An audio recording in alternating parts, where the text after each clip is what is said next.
Welcome to the Shepherd's Wallet podcast, financial guidance that speaks pastor. I'm Seth Scott, and I help ministry leaders navigate the unique financial complexities that come with answering God's call. Pastors face one of the most complex financial situations of any profession, yet there's a shocking lack of targeted, useful information available to help them. That's what we're here to change.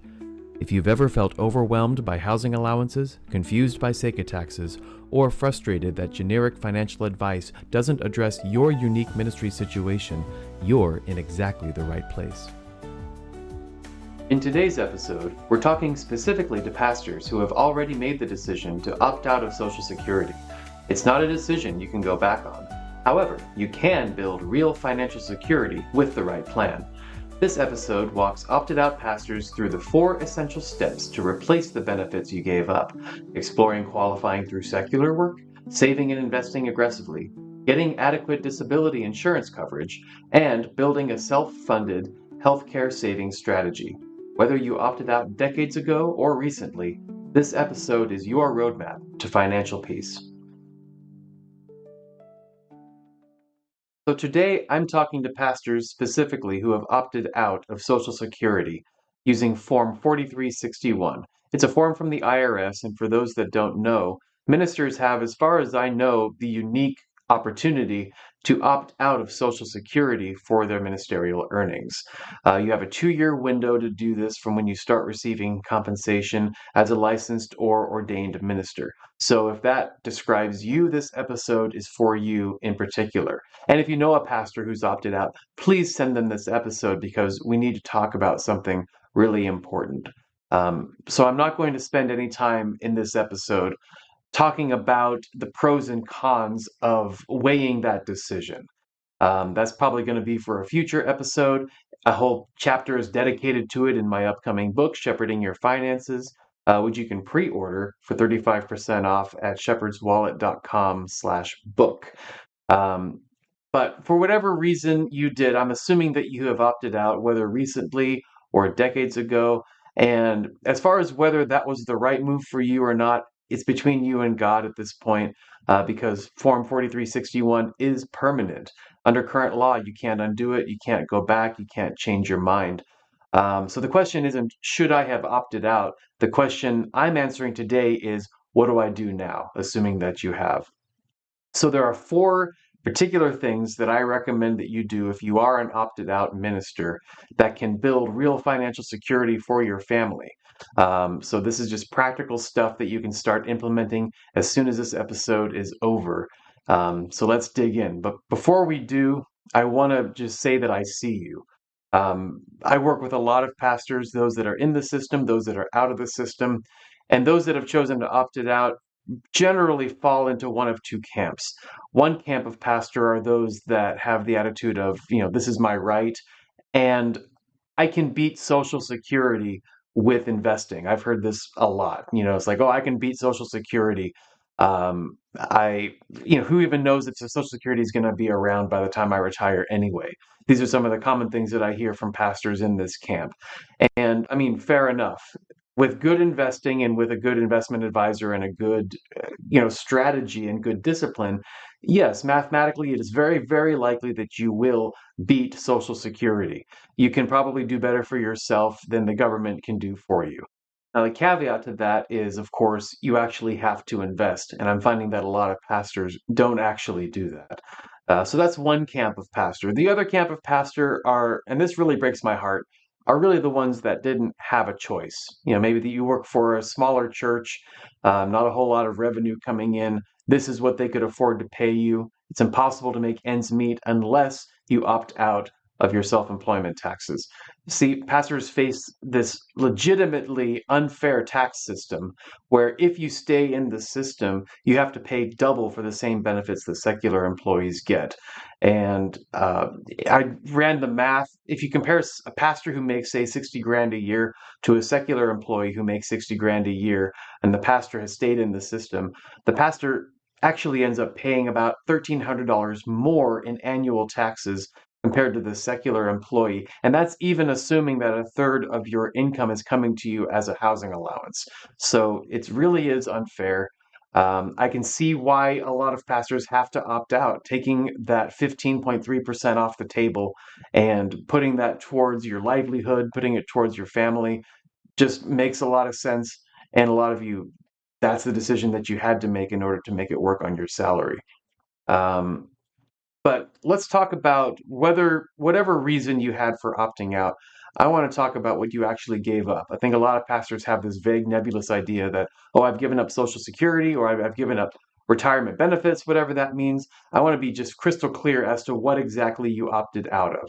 So the main thing and the thing at top of mind is you gave up Social Security retirement benefits. So this is a guaranteed inflation adjusted income for life, and it could be worth hundreds of thousands of dollars over, say, a 20 or a 30-year retirement. You also gave up, and this is huge, Social Security Disability Insurance, or SSDI. This is a benefit that would have replaced a portion of your income if you become too sick or injured to work. And I think that may be the biggest thing that you gave up. The third thing is you gave up Medicare, specifically the subsidized health care starting at 65. Part A would have cost you nothing if you had paid in for your 40 quarters. We'll talk about what the 40 quarters means later on. Part A is hospital coverage, emergency coverage. That would have been 100% subsidized for you by the government. It's currently over about $500 a month to pay into that yourself. So over a typical retirement period, that ends up being about over $120,000 in savings right there. And the fourth thing you give up are spousal and survivor benefits. If you're married, your spouse could have received up to 50% of your benefit while you were both alive, and up to 100% of your benefit if you die first. So if you do the math on that, if your Social Security would have been, say, $2,000 a month, your spouse could be losing a quarter to a $500,000 over the course of their life in retirement. So this is kind of what keeps me up at night, and this is what drives me in this business working with the clientele that I do, which is pastors exclusively. I personally know pastors who are in their 70s. One in particular still doing manual labor. He lays concrete, and he's also pastoring his church, and he cannot afford to retire. You know, his body's breaking down. He should be in the golden years of his life. He should be receiving that double honor that 1 Timothy 5:17 and 18 tells us about. Um, but he's continuing to work. He has to because he wasn't able to save for himself. He opted out years ago and didn't really come up with a plan to replace it. And I see this happen so often. I think pastors who have opted out sort of have this latent anxiety in the back of their mind of, how am I going to replace the benefits that I've given up? Well, that's exactly what we're going to talk about today. So I don't want to tell you any of this to make you feel bad or to make you feel guilty or to make you feel overwhelmed. Uh, it is possible for you to build a financial secure future for you in retirement, even if you've opted out, especially if I can have anything to say about it. So here's what you need to do to actually build the security you need. The first step, and this is going to get you the farthest. So if you can do this, a lot of it just becomes way easier. Get your 40 quarters in with secular work, side jobs. What we mean by 40 quarters is it takes 40 quarters of work, so the equivalent of 10 years, paying into the system for you to be eligible to receive, you know, the Social Security retirement benefits, the Medicare benefits, the SSDI, the spousal benefits, all that kick in for you if you've paid into the system for at least 40 quarters. So it's about 1,700, 1,800 a quarter is what the current amount is that makes you eligible to log a quarter in your Social Security system. So it's about around $7,000 a year in either secular W-2 employment or self-employment compensation, you know, like whatever you can get. And so Form 4361, which you signed when you opt out of Social Security as a minister, that doesn't opt you out of Social Security for everything, only your ministerial income. And so if you can, with side work or with secular work, maybe teaching, as long as it's not for a religious institution, you can gain those 40 quarters, and like the Medicare problem is just taken off the table because you instantly get eligible for Medicare. So, and you also would get some Social Security benefits coming in. So if you're close to getting your 40 quarters, or if you can conceivably get it for yourself by the time you retire, that's number one priority. Have a plan to make that work. In modern ministry, the data is pretty clear. The days of the single career pastor may be drawing to a close. More and more folks in full-time ministry are actually bivocational. So you're kind of doing this already. So, and for a lot of pastors, that's not really a choice. It's just a necessity. Pastor wages aren't really keeping up with other wages and inflation and all of that. It's an unfortunate reality. But some things that count as non-ministerial work, things like freelance consulting, part-time teaching, as long as, again, it's not a religious institution, seasonal work, small business ventures, any legitimate self-employment that's outside your ministerial duties. These are ways that you could pay into the system and get your 40 quarters. If you can't get your 40 quarters yourself, maybe your spouse can. Even if you have a working spouse with their own Social Security record, it can provide crucial safety for part of your family. If they're not currently working outside the home, is part-time work feasible? Maybe there's a work from home situation, a little side gig that your spouse can do, especially if the kids are older. I'm just saying, don't dismiss this 40 quarters strategy without really giving it the time of day and really trying to think outside the box and how can this work for my family? The Medicare alone coverage that you get is worth it, trust me. All right, so the second thing you can do is, and every pastor should be doing this, whether you've opted out or not, is to save extra and invest aggressively. Let's talk about the elephant in the room. Most opted out pastors I know, like I said, kind of choose to opt out for pragmatic reasons because they believe they can beat Social Security with good investing. If you take that 15.3% that you save, it's actually like 14.1% after the SECA tax deduction. But you take that 14% and you invest it yourself, you can beat Social Security. I mean, fair enough. But here's the thing, you actually have to invest it. And let's be honest, how many pastors do you know that are actually investing that 14 or 15% in retirement on top of their normal retirement savings? Um, I've yet to meet one that does it on their own. You can't beat Social Security if you just spend those SEGA tax savings. And I've worked with too many pastors who have opted out with good intentions, but don't have a disciplined plan to keep up with actually saving and investing. Now, when I talk to young pastors who are at this decision point, I typically advise against opting out. Part of the reason is because there's something to be said for a Social Security system that just works.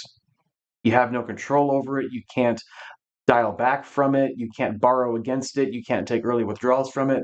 It's discipline that is imposed on you, whether you like it or not. It's like paying a mortgage. You can't choose to not pay it. You just have to pay it. And in so doing, you get the benefit of building up equity for yourself month after month after month. Could you take that mortgage money and invest it in the stock market and maybe get better returns than you would from the equity in your home? Yeah, mathematically, probably so. But there's something about the discipline that a mortgage imposes on you that makes it more likely for you to actually build wealth. And Social Security is the same kind of thing. There's about maybe 5% of the population or so that's actually disciplined enough to stick to an investment plan no matter what, even when the kids get sick, even when a tree falls on the house, even when the car breaks down. Like what? There's always going to be a good reason not to invest.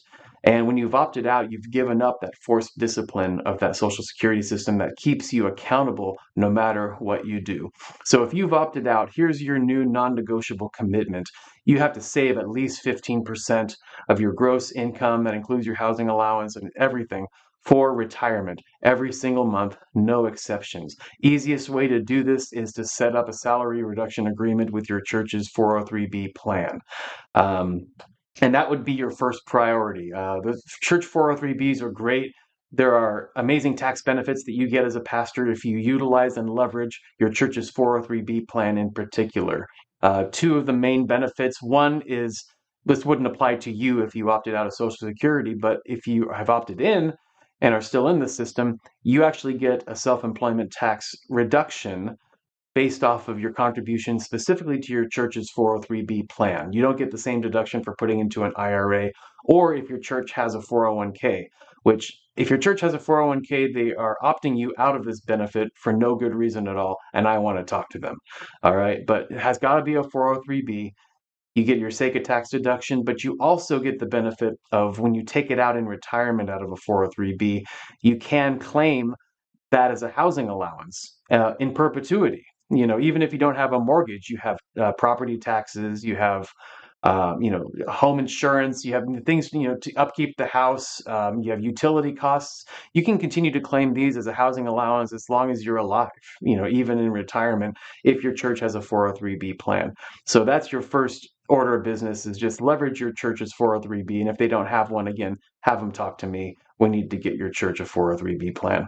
The second place that I would go, if maybe you're working with someone like me who understands clergy taxes and you've really dialed in exactly how much to contribute to your 403B in order to maximize your housing allowance in retirement. And then now you have maybe a little extra and you'd like to maybe build up some Roth savings, maybe for legacy, because Roths do pass tax-free to your beneficiaries, whereas unless they're pastors, the 403B that passes to them wouldn't be tax-free. So there is some fine tuning that you can do here, but yeah, opening up a Roth IRA would be the next thing. Pastors, because of the housing allowance, have artificially low income tax brackets, which make giving to a Roth IRA essentially at a discount if you're a pastor. And then you're building up tax-free growth and tax-free distribution in retirement for doing so. It's an amazing benefit, especially for pastors. It's just that the 403B is slightly better because you don't pay taxes when it goes in. You get a SECA tax reduction when it goes in if you're still opted in. It grows tax-free, and you can take it out tax-free as a housing allowance. So you don't pay taxes, you get a tax break, and then you don't pay taxes again. It's really hard to beat that. And again, as far as I know, only pastors get that, and it has to be in their church plan. All right. So what do you invest in? All right. I'm saying stock-heavy portfolios. You're going to have to make peace with investing aggressively. And the reason why is because if you opted out, it means you probably weren't making a lot of money and you opted out for practical reasons. So we're having to make our dollars really stretch.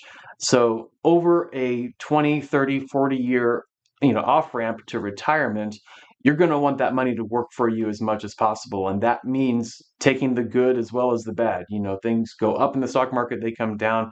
But over the long run, historically speaking, that's where the most historic returns have come.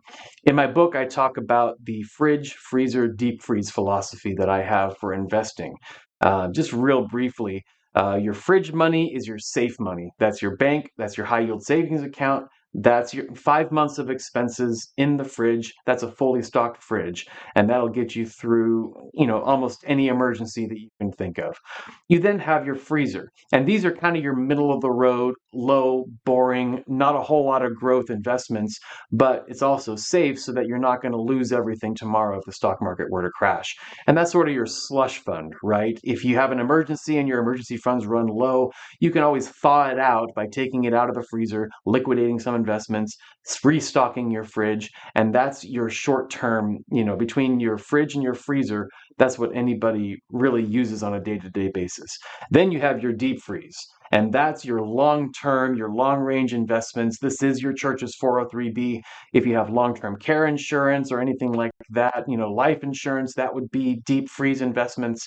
And that you let it rip, right? Because you have decades before you have to touch that money. You have a fully stocked fridge, hopefully. You have some extra slush money in the freezer. That means you can, with peace of mind, let the deep freeze be aggressively invested. And if we're going to make those dollars stretch and work for us in retirement, you really got to make peace with heavy stocks. You could do international stocks, you could do domestic stocks, but you're going to want to be invested pretty aggressively in the stock market. It doesn't have to be insanely complicated. You could even just have like a three fund thing. You could have a US stock index fund, you could have an international stock index fund, maybe throw 10% in a bond index fund, and you're done. Doesn't have to be super complicated. All right. So before we get into the third thing, I want to give a quick sidebar. If you're listening to this and you're thinking, man, I could really use some help and some accountability with this stuff, there's a free option for you. I'm building a community on Facebook. It's a free group. It's called the Sacred Capital Community. And pastors talk through these strategies. They ask questions, they share wins, they troubleshoot problems, and we generally just keep each other on track. So you can find that at shepherdswallet.com/join. And again, completely free. Would love to see you there.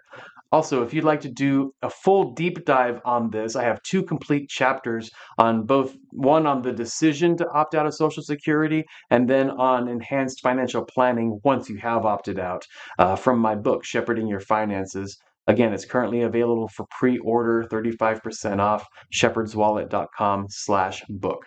All right, let's get back into it. So we've talked about the first 2 things to do. Try to get your 40 quarters in and aggressively invest for retirement and save for retirement. The third is to get disability insurance. This is, I think, the biggest benefit that you leave on the table when you opt out. It's SSDI, Social Security Disability Insurance. If an opted-in minister becomes disabled and they can't work, they get disability benefits that replace a significant chunk of their income. You get nothing, right? So your one serious illness, one accident, one chronic condition makes it impossible for you to keep working. This could end your ministry career tomorrow. And without SSDI or without private long-term disability insurance, you'd have zero income and zero safety net. That is a huge burden for your family. So this is why long-term disability insurance, absolutely a non-negotiable for opted out pastors. You got to push your church to provide this for you if they don't provide it already. This should be standard for any church with full-time staff, but it's especially critical when you're dealing with opted out pastors. So it's going to be an uncomfortable conversation maybe, but you really got to sit down with your board and explain, look, I've opted out of Social Security. If you don't want to be that transparent, you can say, look, we got pastors who may or may not have opted out of Social Security, and they may not have SSDI. They won't have disability insurance. If something happens to me or one of the other pastors on staff, our family would have no protection. Can we add this to the benefit package? If your church budget is tight, and I know many of them are, especially these smaller independent churches, and if it really comes down to this, it would probably be cheaper for you to voluntarily take a pay cut from your church and let them use that extra money to purchase disability group insurance on your behalf than it would be for you to go out on the open market and get it for yourself. Um, group plans are easier to underwrite. That means that there's less hoops to jump through as far as pre-existing conditions and things like that, and it's probably going to be cheaper that way anyway. It also completely bypasses your taxes, so it's another good reason for your church to provide it for you. Group plans through denominational programs cost less and have easier medical underwriting, so if your church can do this for you, then that's going to be great.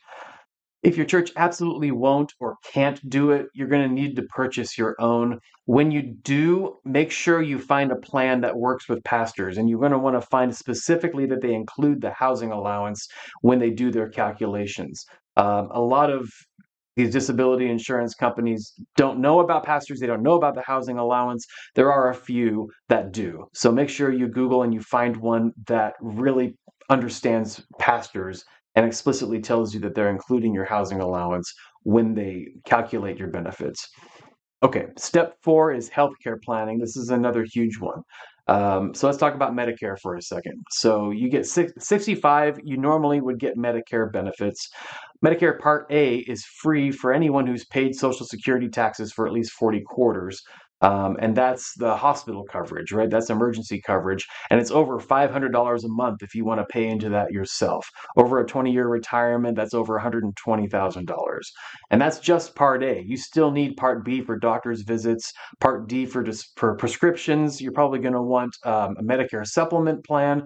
Healthcare in retirement is expensive, and it's just getting more and more expensive as healthcare costs are rising faster than inflation. People are living longer. There's long-term care things to think about.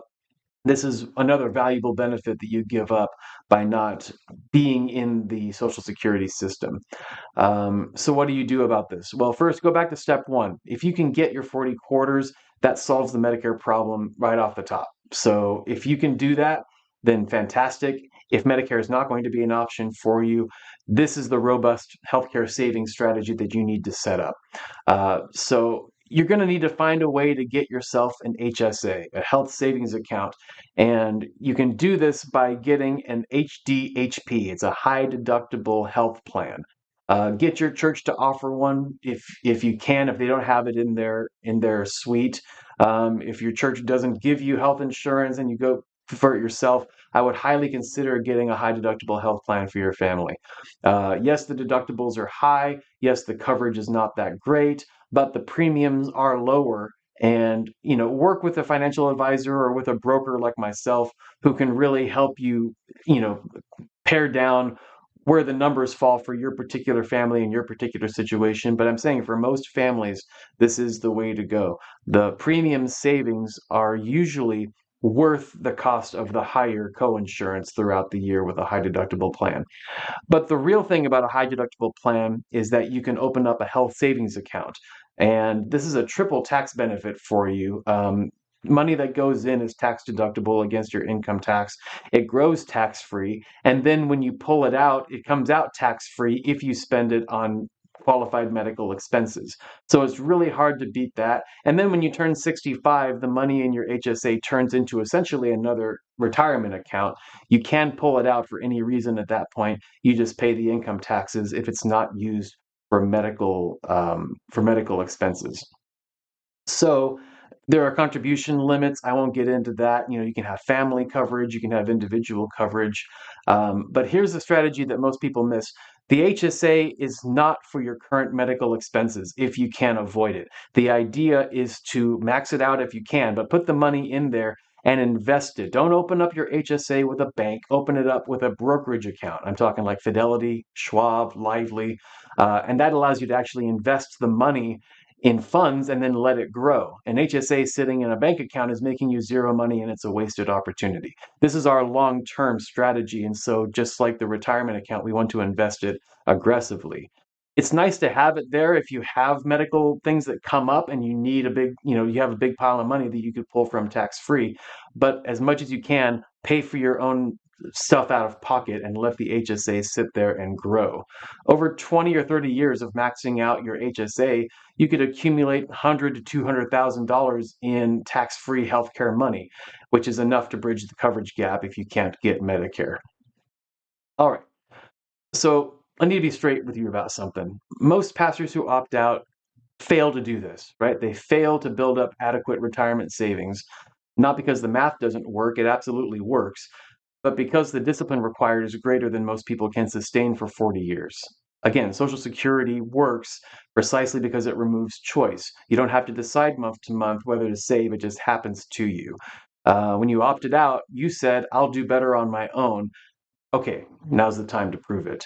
Because if you don't execute on this plan, if you kick the can down the road, if you wait for things to calm down, if you skip months here and there, you're not building a secure future. You're building a building retirement crisis. But here's the good news. You are not alone in this. You can connect with other opted out pastors, who are taking their planning seriously. You can get accountability. You can do all of this through the Sacred Capital community at shepherdswallet.com/join. Consider working with a financial advisor who specializes in ministry finances. And if you're feeling overwhelmed or behind right now, don't despair. The best time to start may have been 20 years ago, but the second best time is today. Even if you're in your 40s or 50s and haven't saved much, you can still build meaningful wealth with aggressive saving and smart investing. It's harder, yes, but it is far from impossible.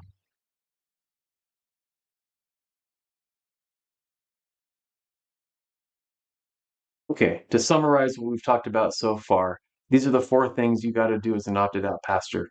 Get those 40 quarters if you can. Save relentlessly, at least 15% every month, no excuses. Invest aggressively for maximum growth. Get long-term disability insurance and build up that HSA. It isn't easy, but you're not most people. You're a minister who's already demonstrated the ability to make hard choices and stick with them. You chose this calling, even though it pays less than your skills would earn you elsewhere. You've persevered through church conflicts and financial struggles. Apply that same strength to your financial planning. Make the commitment, automate the systems, trust the process. Because your congregation needs to see their pastor finish well with dignity and peace. Your family deserves better than poverty and retirement. Your calling is too important to be undermined by financial desperation in your later years. You opted out. Okay, Now let's make sure that decision doesn't define the rest of your story. Thank you for joining me on the Shepherd's Wallet podcast. I hope these strategies help you steward your sacred capital with greater confidence and peace. If you found this helpful and would like to go deeper in your stewardship journey, join the Shepherd's Wallet community at shepherdswallet.com/join. You'll get weekly live Q&A sessions, pastor-specific financial tools, and a community of fellow ministry leaders committed to faithful stewardship together. Also, you can pre-order my upcoming book, Shepherding Your Finances. It's the comprehensive guide to everything we talk about on this show, plus implementation worksheets and strategies you won't find anywhere else. Pre-orders are 35% off for a limited time at shepherdingyourfinances.com. Thanks for listening, and remember, you are worthy of double honor, including the honor of proper financial guidance. See you next week.